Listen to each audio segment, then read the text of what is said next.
Okay, welcome to On the Apps. Julian Breheny, comic in New York City, with my amazing wife. Robin Richardson, an attorney in New York City and a former OnlyFans creator. And we are trying our hand at doing just the one-on-one pods. This is our second one. What? I said gross. Gross. Rat hole to rat hole? My last one we spoke ahead of time, but this one maybe I'll be blindsiding you with a few things. Okay. Get some thoughts. You're Number gonna one. Tell me a dating story, and I hope that you will have done our house proud. I did not do our house proud. Okay, I'll start with one that's off the top because I think this is very, very funny. And it's one where I look like an idiot, which is your favorite stories. That's true. And this is a long one. Should I start right out the gate with the story? Let's go. Okay, so I met this girl 6 months ago on a dating app. Mm-hmm. She might listen to this. I don't know. But she... Then don't say anything mean. I won't know. I'm the bad guy in this story, so... That makes sense. She was... Oh, God damn it. Who's buzzing me? It might be one of the Hell Yeah boys. It was food delivery. I mean, whatever. Somebody's delivering food and they rang us. Just annoying. Sorry, this is stupid, unrelated, but... Because of apartment one, I get buzzed all the time. And just show some creativity, okay? When you're buzzing around an apartment, just do any other one other than one. I just live for the buzz. I got excited. Okay, let's go to another story because you have dead air for a second. So, basically, I met her and she was very chill. We had some messages for a while and it seemed clear to me that I said, hey, she's yawning. I said, hey, let's go for a date. I'll take you to this bar. And she goes, why don't you just come to my apartment? And I was like, oh, so to me that was kind of clear she wanted something quite casual. And at the time, I had previously... Go straight to the apartment? She doesn't even want to meet anywhere beforehand. Yeah. All right. And previously, I had always been saying that I was in a relationship. But in this case, I'd talked to a few people who were in the open community, basically, about what they do. And their argument they had is like, you don't have to say you're married. Just make it clear what you're looking for. Because that's the thing where the deception happens. So I said I'm looking for something short-term, casual fun. And then in my preferences, I said E&M, which she had seen, but she didn't... To her defense, she didn't know exactly what that meant. So we go to the apartment... We hang out for a bit, we have some drinks, and then we hook up. And it's great, we're having a great time. She was very fun, really fun date. And then we're hanging there, and then we start talking. She asked me a question, which makes me realize, basically, something along the lines of like, do you think you'll ever get married? Or do you believe in long-term relationships? And I was like, this is where the worm comes in. And I go, I could just lie. We just had sex. And then I do a half lie. I say, I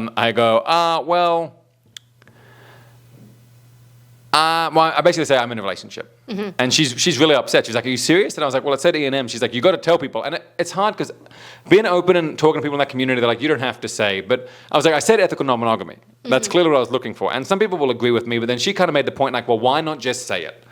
Which is kind of... ethical non-monogamy? Why not just say you have a relationship? Oh. Because I think her point was like, maybe that was what I was looking for. You know, she was like, she basically said like, her decision would have been different. And at this point, I hadn't even said I was married, which again, this is real worm behavior. I thought I was better than this, I wasn't. And then she kicks me out. She goes, get out of the house. And I go, okay. I mean, I was like, oh, sorry, I felt bad. She's messaging me while I'm in the cab home. It's late. She's like, how could you? And I was like, I'm really sorry. She's like, why weren't you honest? I go, well, in the spirit of honesty, just so you know, I'm actually married. So she's pretty upset. Bit of a mess up on my part. And then I just didn't see her for like 4 months. But you guys are cool now. Yeah, well, thanks for ruining the end of the story. Robin loves to... Point is, nothing happened for 5 months. And I didn't message her because I thought that's what she wanted. Yeah. I found out later, and we were following on Instagram, but I didn't look at her stories or anything because I didn't want to be that guy. And then I bump into her 5 months later, and she's laughing, and she's like, her friend is there. This is kind of funny. I haven't told a story on this before, have I? You did tell me this. Yeah. Oh, on the pod? Oh, well, you told the first part on the pod, I think. Okay. Well, I bumped into a friend, and the friend was giving me death eyes. I don't know who the friend was. Clearly, I'd been flamed in the DMs. She says, we laugh, whatever, and then I start messaging her again. And then I'm like, oh, we're going to meet up again. But she's a bit younger, and she's busy. So she'd flaked a few times, which was fine. This part you have told on the pod, yeah. About the White Claws? Yeah. Did I tell that on the pod? Mm-hmm. Which episode? With Tatiana. Oh, I told her afterwards, I think. Talia. Oh, whoops. Okay. Well, anyway, I think I did. Well, I'll check that one. We'll check, and if not... I'll delete it. The point is, I'm sitting there with my brother, and I'd been out with a different friend. My brother went out with another friend, and I happened to be near where he lives. And I messaged this girl, and she starts responding positively. And I'm like, oh, I might actually see her tonight. I was very excited. Hadn't seen her in months. And then I'm getting positive. My brother's messaging a girl. We're both getting positive responses. We're like, are the boys going to get some action tonight? Boys. So we go back to his apartment. We're just drinking by ourselves. We're waiting. We're texting. We're like, oh, who's going to get it? And then the girl says, listen, I'm going to leave in like 20 minutes. I want to have some drinks at my place. Can you bring a slab of White Claws? I was like, absolutely, I can do that. But I was having fun drinking with my brother, who at this point had now been turned down. So advantage me. And then so I order delivery for the White Claws. I'm waiting now. Delivery of 12 White Claws and 12 condoms. Very ambitious. And I'm waiting. I'm so excited to get the go-ahead text from her to go. I'm talking to Alistair. I'm talking up big game. And then the White Claws are taking forever and forever to arrive. That it's not arriving. And I'm like, oh shit, if she texts me now and I miss my window because I don't have these claws, huge problem. I'm like, you know what?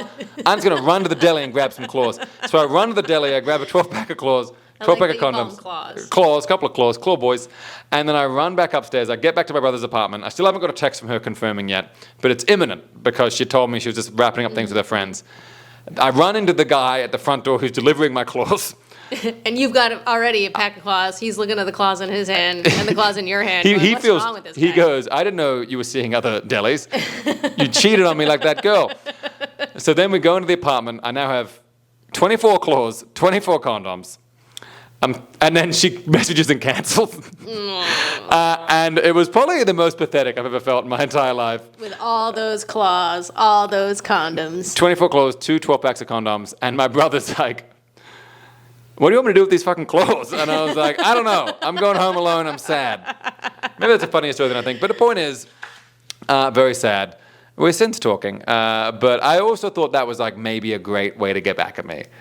Oh. I don't think she actually was doing that, but That how would've been funny. funny, yeah. How funny if she was like just this fucking idiot. She's like, you know what I need? I need to pick up 3 pigeon eggs. Yeah, I'll have sex with you if you get 3 pigeon eggs and they have to be fresh. And then she starts listing off this witch ingredients, and it goes, now can you do me a favor? Can you throw them on yourself? Yeah, and then just go fuck yourself.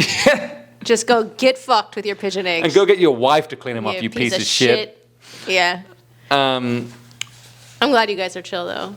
Yeah, we are, but I wish that was a prank because that's so funny. That was such a shitty foray into that because I remember you were like, okay, I felt bad. Yeah, and you were like, I'm gonna try this thing. Like we had this big conversation with some other people who are open, and they were like so adamant about it, and they've been open for a really long time, and they were just like they were so certain that this was like just a fine way for them to operate. Yeah.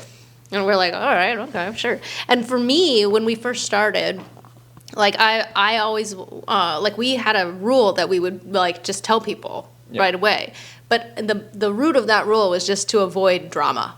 Yes, drama specifically for you getting messages from some women. Oh yeah, I mean like just so you know, I like your husband's doing this and that, and you're like, oh shit, oh thank you. Was he good? Yeah. My husband's slinging lousy dick again? Oh God, no. No, that would be really embarrassing. But so we just wanted to avoid that, and then we were like, okay, so maybe we could do this because it did make a lot of sense to me. Of like, yeah, we'll just if you tell people what you're looking for and are very open about that, then it doesn't necessarily matter like what your situation at home is, and. I understand why that's wrong, or why somebody would be upset about that, even if you're like, oh no, like it was pretty clear that I was very open about being E&M, and even if you don't understand that, knowing that like I just want casual, that's what I'm looking for. And then of course she invites you just straight over to her house, was talking a big game beforehand. Well, we've been very open about what we wanted and what we were trying to do. So yeah, I thought it was, but her point, which again was valid, she goes, I mean, she was making good points. She goes like, listen, I know I made it seem like I wanted casual, and I did. Mm-hmm. And she goes like, and I think the articulation of it is that when you don't tell someone you're in a relationship, there are 2 problems with it. Number 1, they might want a future with you. And they don't know that there's no future possible. So they're only talking to you because of a potential future, which you know can never happen. Yeah, because it does make a lot of sense to be like, yeah, we're starting out casual, of course. But that doesn't mean that I'm cutting off the possibility. But that wasn't even her beef because she knew I'd said E&M. So that part wasn't really her beef. Because my response is like, well, I said I wanted casual, so you should have known there was no future. Mm-hmm. Her point was like, yeah, but I just feel dirty sleeping with a married man. Mm-hmm. And I was like, that's a good point. I guess I hadn't considered as much. I very much looked at it from the lens of like, I know what you want in a relationship. I'm giving you what you need. Mm-hmm. And she was just like, I felt bad and it made me feel bad and that wasn't good. Yeah. And I was like, I guess that's fair. Yeah, totally fair. Totally fair. Take her side, why don't you? No, but it was just unfortunate because that was like the first time that you had tried that and it went so spectacularly bad. I remember you coming home and being like, oh, and you were so upset with yourself, and you were like, just like, I was like, I knew I shouldn't have. yeah, and you're just like, oh, and it just really, and like, just that feeling just really sucks. And then of course, it probably sucked for her too. So it like all around was like a shitty experiment. But you know, I don't think anybody was wrong for feeling how they felt, and I don't think you were wrong for trying it. I don't know. She would say I'm wrong. I understood the reasoning behind it, and to me it made sense. But her thought process also makes a lot of sense. Well, the main thing is just her saying like, I know there wasn't a future in it. I didn't want to fucking marry a man. Anyway, valid. Well, now you pulled that Band-Aid off, so Now we can do it.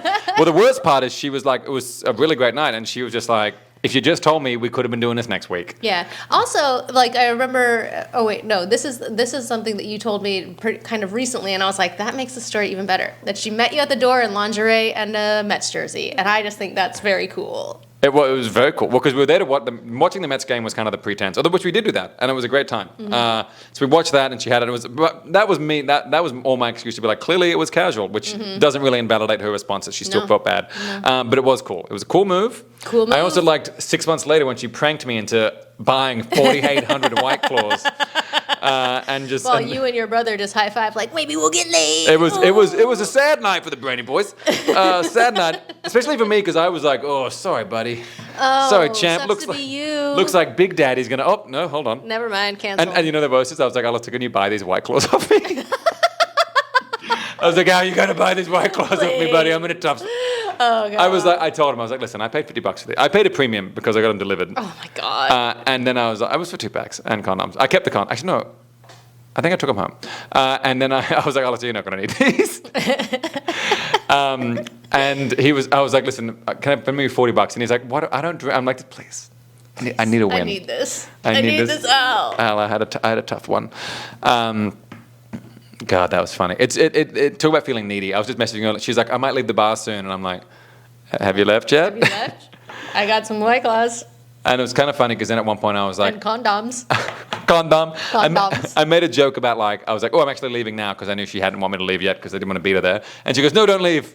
And I was like, oh, this doesn't look good. Okay, so that is a funny story. It is especially, it was, the White Claw story. That makes me think, that brings us into talking about openness and about what the rules we have and that sort of stuff. Misconceptions people have about being open. That you fuck a lot. That we fuck a lot. Yeah. Each other and other people. Well, I think part of the problem with that is it's like, I also can't complain because I'm very lucky. Every guy I talk to is like, you got what? How'd you convince her to do that? And I was like, she doesn't care for me. But comedy makes me busy, and dating is busy. And the way to get the most sex is to be 2.5 months into a monogamous relationship. Yeah. That is the way to be putting the most numbers on the board. Oh yeah, big time. It's all the one league, but it's basically the two of you in the batting cage. Yeah. But it's a way to get bats on balls. Yeah. But I'll have the best case scenario, which I've tried to kind of make happen, and it kind of comes out on offers. And you do the same thing. You have you meet people who are okay with the situation, and then you probably see them once every month or two. Yeah. And that's an important learning we had very early on, which is you can't let it escalate into a secondary relationship. And it's important to put the distinction between poly and openness. And everyone has their own names for stuff, but for us it's very much we have a primary relationship and that's everything. And then we have dates with other people and they're fun and we'll message them and it's whatever, but it doesn't escalate in a way a normal relationship would. Yeah, I think the only people who I have been able to maintain a relationship with while I've been with you are I consider them to be my boys. I have a lot of love and respect for them, but it isn't a romantic love and respect. Does that make sense? And maybe that doesn't make sense. I mean, I am only having sex with one person now. I hope it's me. I mean, one other person now. One person, one worm, no waiting. One person and one worm. Well, no, you do get busy, and the problem is dating is actually for the most part a very low time to sex ratio in terms of dating new people because there's so much texting, so much setting it up, and you go there and it's not really there's all the stuff around it. Whereas once you've been again I was saying 2 months in a relationship, that's when you're you're both horny for each other, and you're hey, why don't you just come over to my place? It's the most exciting thing in your life. It's you're really prioritizing it. Exactly right. like we used to be. I mean, even it's one of those things, like, it's so exciting that even if you didn't want it, you didn't want to be prioritizing it, you would be, because it's just what you're thinking about constantly. Yeah, all the time. It's on your mind. And the good part of that is that, like, that's where butterflies come from. That's where the, early excitement, the new relationship energy, it all comes from that. But the flip side of that is, like, it's so nerve-wracking. Because the reason why you have butterflies is because You're scared. You're scared. Like, you're starting to like somebody, maybe they're not going to like you. And then the best feeling ever is when you're scared and then they're like, no, I like you. And you're like, ah. Yeah, well, you send a bit of a risky tech. Yeah. And then you don't get one back, and you're like, oh, no. Have you seen that meme, which is like, your text sounds goofier and goofier as the day goes on unanswered? And it's the guy been like, hey, I had a great time last night. Then it's like, hey, I had a great time last night. It's like, hey, I had a great time. Like, oh, you fucking idiot.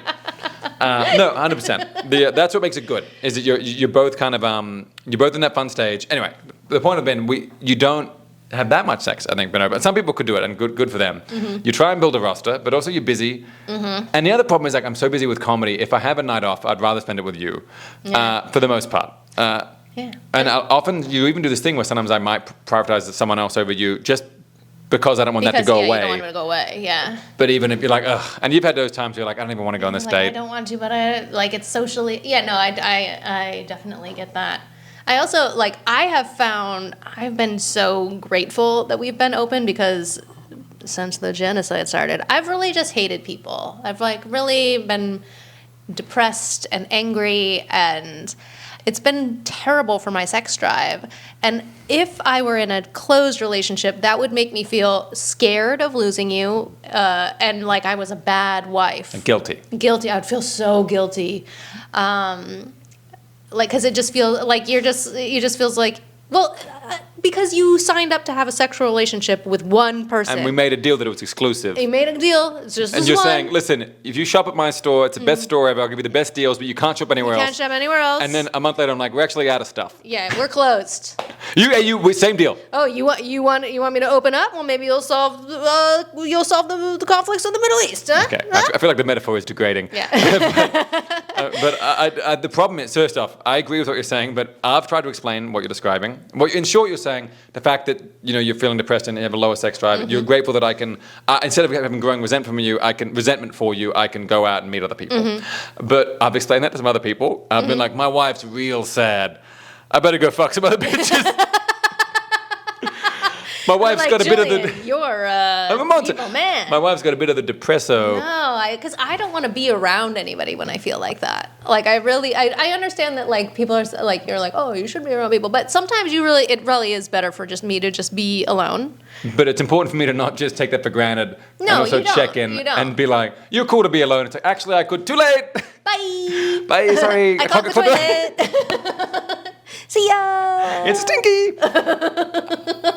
Yes, I get that. But also, I think people are very surprised sometimes, and because what normally happens in a relationship is a woman says, "Oh, I'm feeling fat," and I say, "No, you're not," or something like that. Mm-hmm. The point is, the woman lies and expects me to make her feel better, if that makes sense. As in, like, I'm supposed to read between the lines. Mm-hmm. The woman says, the cliche is like, of course you can go out with your friends. And I'm like, can I really go out with my friends? Mm-hmm. But we're so honest when you're like, yeah, go out with your friends, have a great time. I'm like, cool. And they're like, no, she's being sarcastic. No. I'm like, no, she means that. I would definitely tell you if I wanted you to stay. Oh, you would tell me directly. Kick me right in the dick. You stay.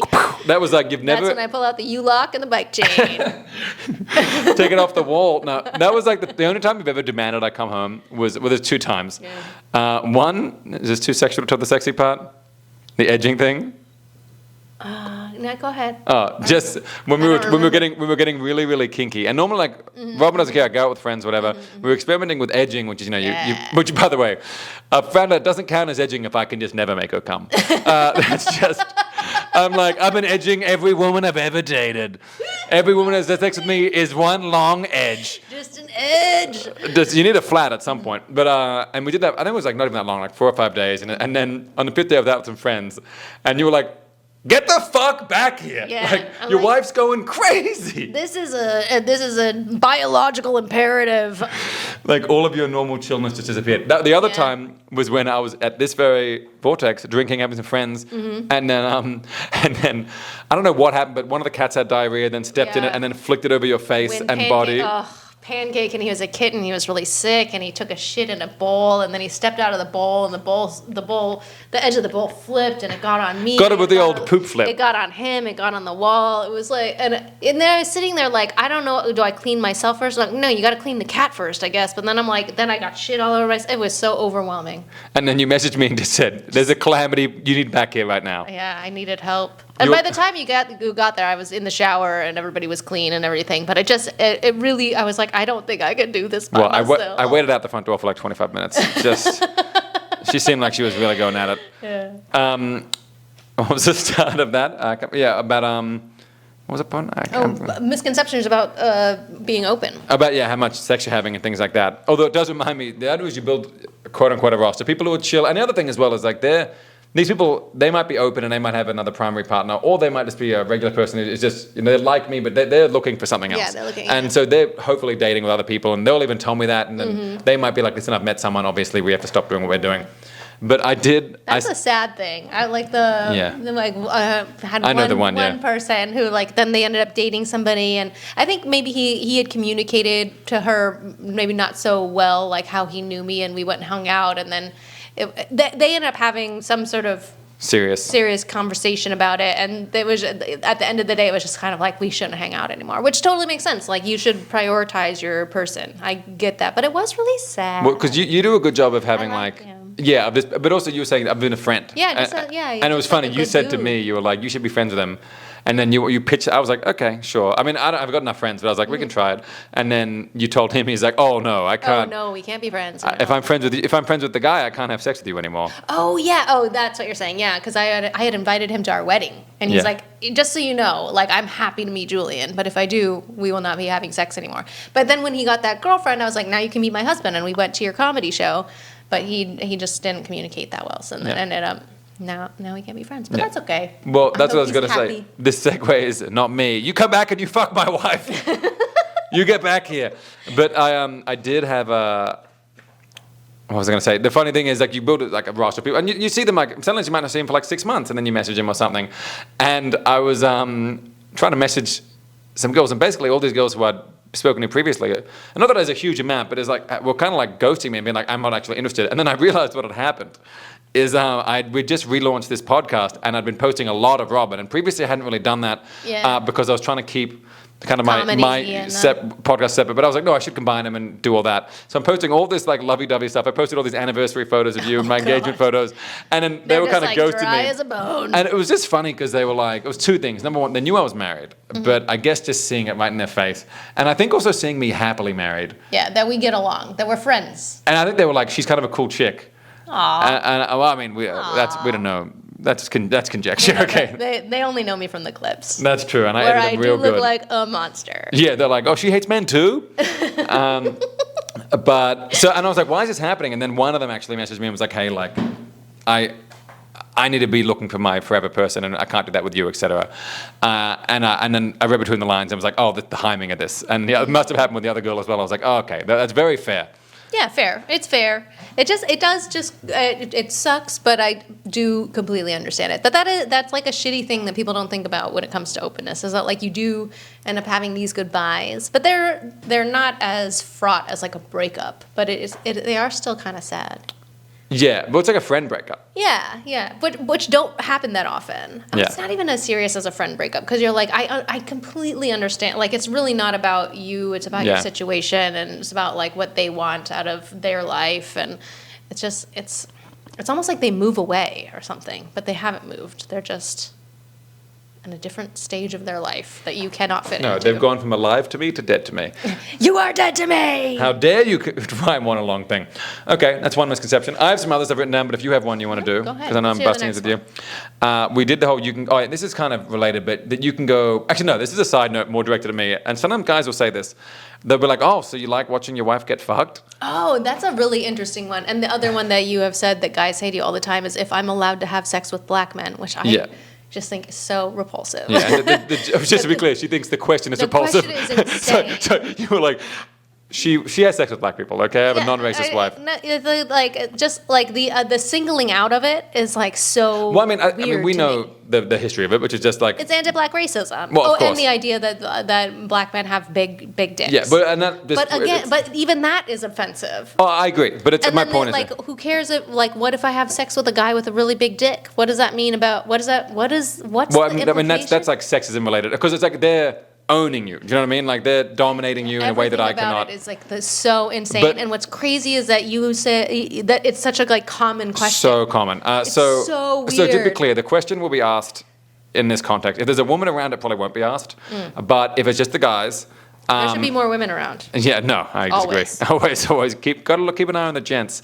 But if it's all guys, especially if we had a few drinks, and normally what'll happen is I'll be out with some friends and I'll try and tell a story, and they'll be like, "Wait, aren't you married?" And I'm like, "Well, we're open." And then they'll have questions, and then the third or fourth question after, like, "So she can sleep with anyone? She can do this?" And someone will be like, "Even black guys?" Always. And I make the same joke. I say, "Obviously not." And that gets a chuckle. I go, "No, she can." But. Yeah, so that was the second part of it. The cuck part we can get to in a second. But what it comes down to is like you can look into the fear people have with openness or even their partner sleeping with someone else. And it's a difference. We spoke about this a lot about the insecurities we had. And the insecurity you kind of had was like that I'll fall in love with someone. I'll find someone funnier than you. A big insecurity of mine is just like younger women in general. Because like I don't really know why. Just because it's drilled into us, I guess. Well, the younger I'm thing. like, oh, they're young. Also, you can't compete with, like, you can't get younger. Yeah, no, I can't. And this is not quite exactly the same, but the I've other equivalent tried. for me. No, just kidding. Well, you do great. The other day, Robin was very offended because someone said she doesn't look a day over 30. Robin oldest anybody has ever said. Robin is 40. I So am 40. they gave her a 10-year deficit, and Robin's like, not enough, bitch. No, it's just the first time somebody has said 30, like has put 30 as like the guess. Or I know they didn't say I'm guessing you are 30. It was you wouldn't be But a not a day day over over does 30. mean 30, yeah. But yeah, that means 30. And this is the first time I was like, oh my gosh, I got to re-up my Botox. Okay, well, you look beautiful. And listen. I look like a beautiful 30-year-old. From the bottom of my heart, death comes for us all. It's true. But I will be unwrinkled and unbothered when that happens. you're going to leave a pretty corpse. For sure. For our cats to eat. Yes, please. But yeah, what it comes down to is insecurity, and like my equivalent sometimes would be like, you've been with a rich size? guy. Well, dick size is part of it as well. Well, I mean, like both are hard for me to obtain, impossible even. But also, like it's because one of those things where it's like, I'll meet a younger woman, and even if she's not as funny as you, not as just like it's the one characteristic that can override everything else. And historically, that does happen. These men will leave these women who are their age, who are very beautiful, who are very smart and funny and great with their kids and everything. And for a younger woman who is, and this is going to sound, who's like unattractive.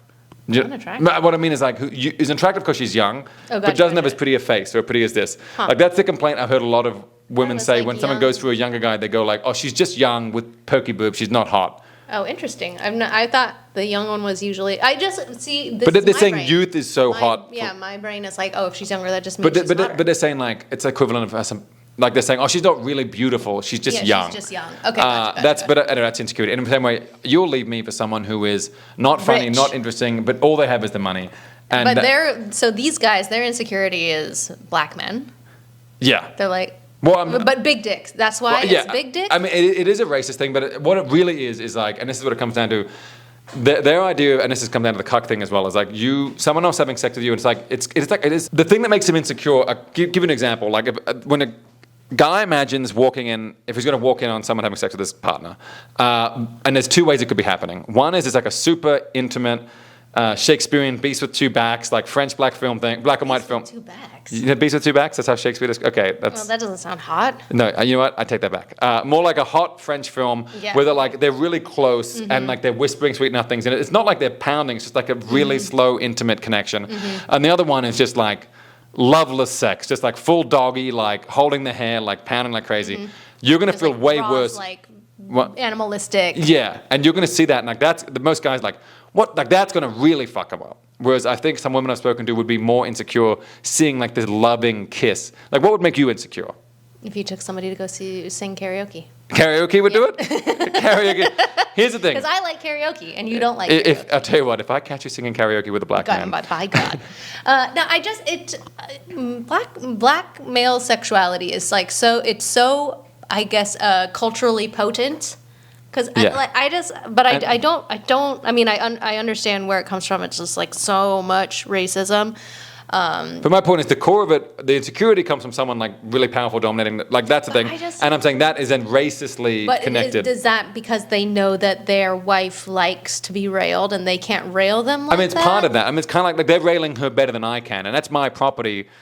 You know what I mean? There's an element of my property. So much about the male psyche is so sick. Yeah, well, it's like that's my. Don't rail my property. But it's kind of like if you walked in on a guy going down on her, that would be like not as bad. That's so weird. So you walk in on a guy and she's full orgasm. He's. I mean, the orgasm is that also, especially if you weren't getting her to come. She's scream orgasming and he's going down on her. Would be less threatening than seeing her getting railed doggy style. Well, I think if she's getting railed doggy style, but she's really enjoying it. That's the thing. She has to be really enjoying it. Oh, she's got to be enjoying it. Okay. Like I think if you walked in on your wife literally getting raped aggressively, I wouldn't be like, I'm not going to be insecure. I'm going to like terrible for it. But it's like she's loving it. Anyway, the point is that is the first question they ask. Not the first. That's like the third or fourth one they ask. So strange. And it is very just racially charged. The frequency of that. Yeah. So there's a person that I have dated before that he's like very into being cucked. Yeah. And it's for him it is so important that the person who cucks him, and this is the terminology of this kink, the bull who cucks him is like a big black man. Yeah. Like that is like his type, and he wants him to be like a bully. Yeah. Like not a bull, but also a bully. Like he needs to be going like he's in charge. He's like a dommy. But the point is, you're right. That all comes from the exact same space of the guy feeling insecure. They asked me that because he's dominating and bullying, and that they don't like that. And if your kink is getting that, then that's exactly how you want to do it. And it's like, and just by the fact that this person would be black and a man, that automatically makes them more dominant. Yeah. Sexually. It's so strange. It is. These things like compound on each other, and it's very. And it's one of those things as well. It's bad because I think a lot of guys, like white guys, will be like, "Oh, it's a positive stereotype. We're saying you have a big dick," and it's like, but it's negative. Yeah, it is a negative. I mean, it's I guess it's a positive thing, but it's used in these ways that are like so. Well, one, like they've been used to literally lynch people. Yes. This is like a very unfun way to turn that we've taken, but you've taken it. I've taken this turn. Okay, we'll move on. We'll move on. Well, the second part was they say you're a cuck. They go, oh, so you like that? It is hard to explain and be being open means you wanna be with other people, and there's no. Yeah, people do assume that we have sex with other people together. But that's also separate from cucking. That is separate from cucking, but they assume that. So they assume you get more assumptions that it's cucking than. No, that's less frequently, but it's just one I defend vigorously. Where I go no, and they go like I don't want to watch. I mean, we haven't even tried really that. So it's like because I don't know how I would feel if I would be like feeling insecure. So like right now we date separately, but there's an assumption. One, that we date together, and people often ask, they'll be like, oh, do you have threesomes with her? And well, no, because you don't like women. I don't. We haven't tried with me with a guy, because again, I don't know what that would be like. But again, it's the assumption that we do all of that, which is kind of fair, because we're really on the fringe of this community. Yeah, we are. And the people we know who dive deeper in, they're like having eightsomes and stuff, and they're at sex parties. Where they're like, hey, look at these virgins. Like, we actually met at a gangbang. Yeah. I think though our one like main in this community is like a throuple. It's a woman and she has two husbands, and she met one of them first, and he introduced her to her other husband in a gangbang that he organized for her. So it's like a birthday gangbang as a gift. Yeah. So romantic. It's just a romantic birthday gangbang. I think 10 years is gangbang. I think that's the gangbang anniversary. 5 years is silver. I feel they do have some kink thing of the years you're supposed to do it. Probably. Immediate. So the cuck thing, I just say like it's not, but it's hard to explain because I'm like, I don't want to watch it. Like, you okay with it happening? It's like, well, that's the only way to do it fairly. And I don't even know if I would want to, if you were into it, it would just feel like it wasn't real. If you were like, oh no, you sleep with other people, I don't want to. Oh, it would feel like you were lying. Yeah, like you would feel like there's some sort of trap. Well, 100%. And yeah. I'm not falling for that. Not again. You're not going to catch me sleeping. Okay, we did some opener stuff. I want to switch back to some regular dating. Is that Okie cool? dokie? Yeah, let's do it. This is just because of the date I went on last week had this happen. It's a funny, interesting idea. So I like to get the dates early just because being late, like that's such a, the girl is done with you immediately. Oh, you did text me a little bit about this. Okay, yeah, let's So we get there early. She was running late. I'm quite patient with girls being late to dates or even friends being late to anything just because I have my phone. I have a bunch of sketches I need to write on there. Like I'm constantly have shit I have to do. So by all means, give me an extra day to do it. An extra 30 minutes. It is a bit awkward when you're there by yourself, but it was okay. Well, you texted me and you're like, she's not here. How long should I wait? And you're like, it's been 13 minutes. And I was like, I don't know. Is she texting you? And you're like, oh yeah, she is. And I was like, well, I would give somebody 20 minutes at least if they're texting me. And she had a valid reason. She had like job stuff. But my bigger question was. And then he didn't respond to that, so I was like, oh, she showed up. Oh, sorry. No. That's. But do you buy a drink for yourself or not? Or do you wait there without a drink? I definitely do, yeah. What you're allowed to as the girl. It's more like guys would be offended. And so what I like to do is I message you, go, hey, can I get you a drink? And I send a photo of the menu if they're like on the train. Oh, that's nice. But they often don't respond to that because they're in transit.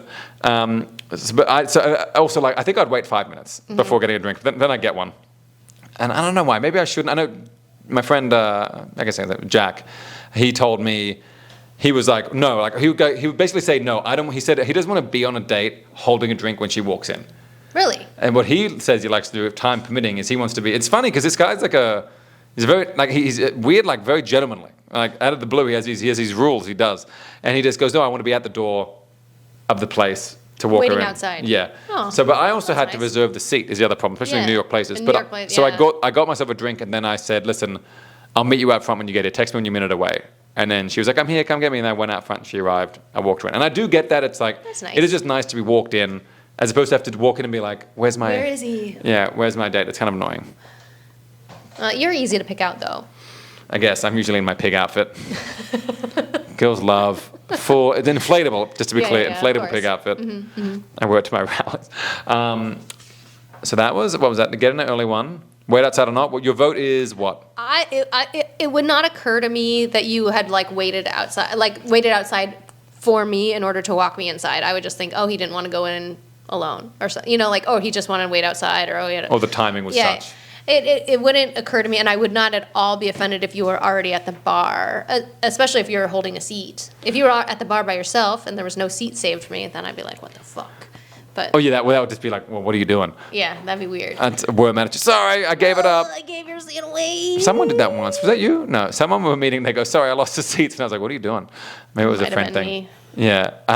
Sounds like a thing I might do. But you're a terrible person to ask because you're more straightforward and blunt about some of these things. Where some girls are like, no, that's the rule. The rule. Yeah. Of what? Of like they'd be like, no, you wait out front. Like they get very disrespected by any lack of chivalry, and it's less about what they want and more about feeling like you aren't playing by the rules you're meant to. Well, because for me, if I was dating the way that I thought dating was, when I was a kid and how I started dating, you wouldn't even just be meeting me out front. You would have pick you up in the car. Yeah, you get your truck cleaned and you come pick me up at my grandpa's house. house. What if it's not a clean truck? Oh no! If you didn't clean if you pick me up in a dirty, I don't care if the outside is dirty, but the inside has to be presentable, clean. It's gonna be clean.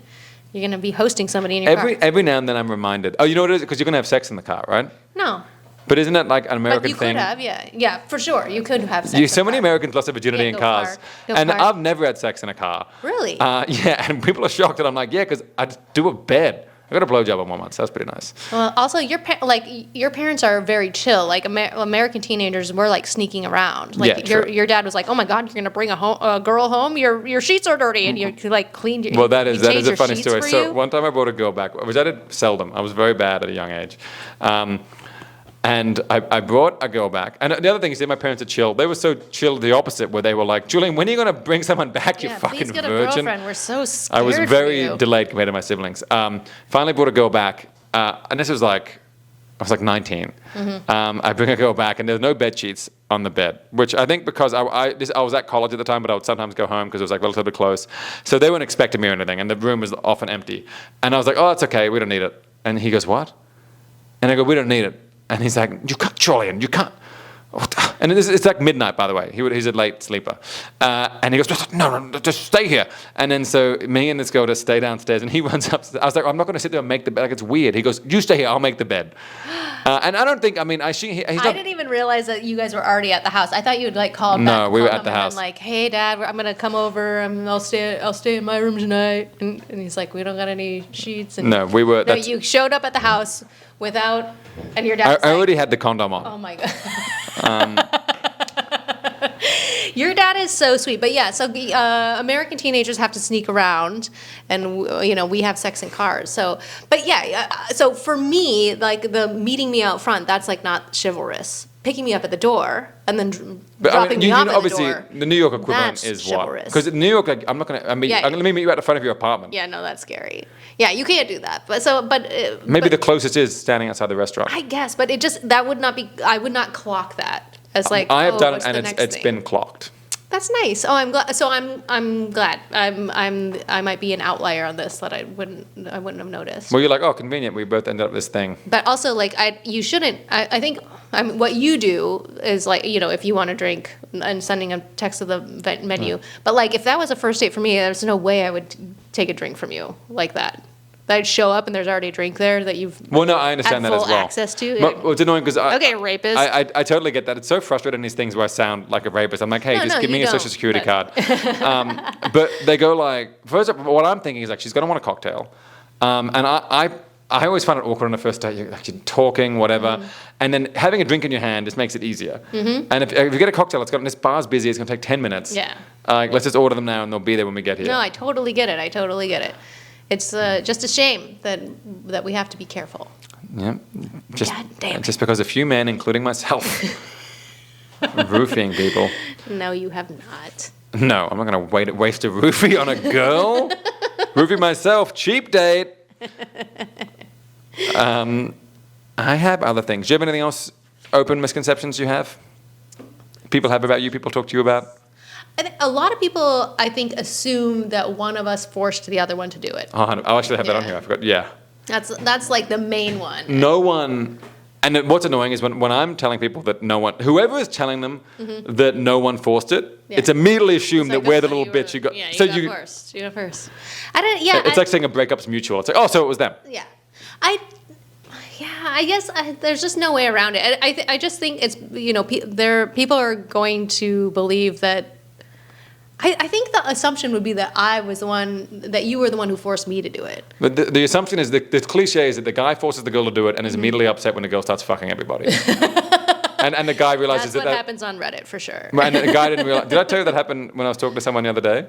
Oh yeah. I felt so bad for this guy. He was such a nice guy, but he goes like, he comes up to me, he kind of sought me out because we're mutual friends. He goes, hey, I heard from someone you're open marriage. I was like, yeah. He's like, can I talk to you about it? I was like, sure. He's like, do you find it hard? And I was like, well, there were parts of it that hard. And he basically describes to me, he was a very nice guy, but he says like, listen, me and my girlfriend were open, but we was very like the way we're open, like very casual with it. But then we decided to go poly because like she had been seeing this guy openly, she wanted to kick things off to the next level with, and I had been seeing this girl I wanted to go to the next level with. And then we went poly, and then she started doing that, and then my girl disappeared. And now she's getting closer and closer. And like that's the problem with poly, if you go full poly, is like our relationship is the most important thing, but then suddenly this relationship they have is like now it's the second most important thing. Like that's what can happen in poly. And he was like, yes, how do you deal with that? I was like, well, didn't go full poly. Yeah, we just did not do that. But I mean, the thing is like we that's always the fear, right? I mean, that's the fear in any relationship, that you'll like lose the person or that you'll grow apart. But there is an assumption if you are monogamous that they don't really have opportunity to do that without cheating. Yes, I guess, but they have opportunities to just grow apart from you in other ways. But I do think that can certainly be accelerated, which is a shame because it means maybe this person's better for them and they won't ever get to experience that. But I think about like our friends who are the friend that's in the throuple, and like he, the one that we're closer to, he is the one who is like actually legally married to this woman. And they are. I thought it was the other way around. Oh no, you're right. It is the other way around. But they were the ones who met first, and they were like more close together. Yeah. And then people just grow. So like she really wanted to have a child and the other guy really wanted to have a child. So that's going to link you up. Yeah, it's going to link you up in some pretty serious ways. And then our friend doesn't want to have kids at all and was like, I don't even know if I want this kid to like call me uncle.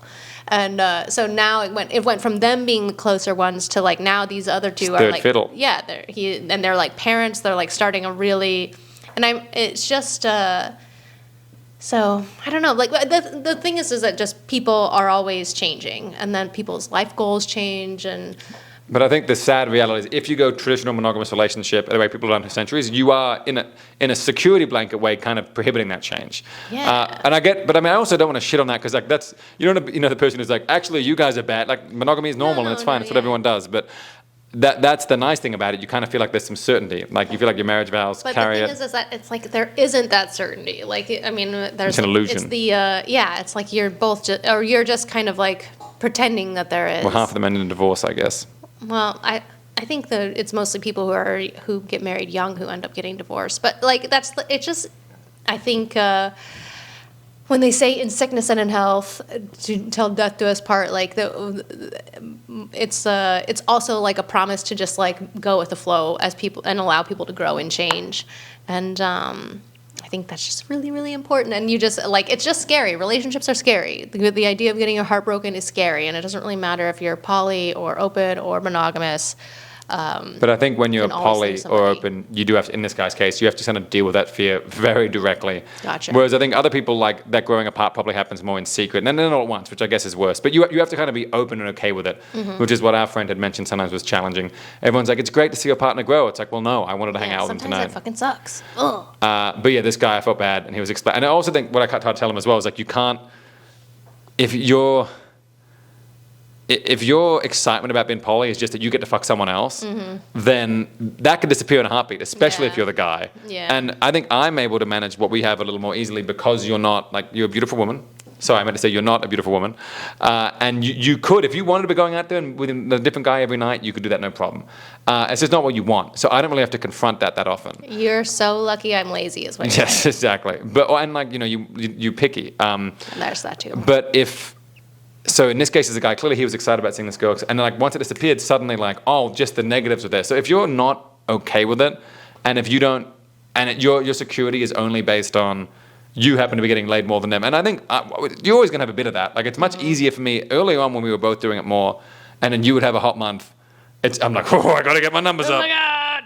Well, I guess it would make it because so whenever I feel insecure in our relationship, you're very good at being like, you're my number one, and that's the thing that makes me feel the most secure. I'm like, oh, I'm not gonna lose this guy. He really enjoys hanging out with me the most. Like we're besties and we're married and we're in love and we got 5 kids. We got 5 furry little kids that are. They're not cats. They're just furry humans. I have a genetic and we condition. only have 2. We have 3 that are fosters. But we are not a 5-cat family. But yeah, I guess if you're poly and you start really exploring another relationship and it becomes as important, or you're like, oh, like it just changes what you can say, and you have to find solace in this like smaller piece of pie, I guess, of your like lover's attention and devotion. I hate that word lover, but I used it. Meat love. That's it. I'm sorry. Tina Fey line. I don't like lovers unless it's between meat and pizza. That's a funny show. Do you have anything else? Otherwise, we can call it. I don't think so. No, I'm done. You're done. We're done with this. I'm freaking out of here. Normally, when there's a guest, I can point to them and be like, where to find it? They know where to find us. Find us on the Apps Pod. And please like and follow and listen. And please. It helps us a lot. It really does. Yeah, we're sad people. So sad. Thank you so much. We will catch you next week. Bye. Bye.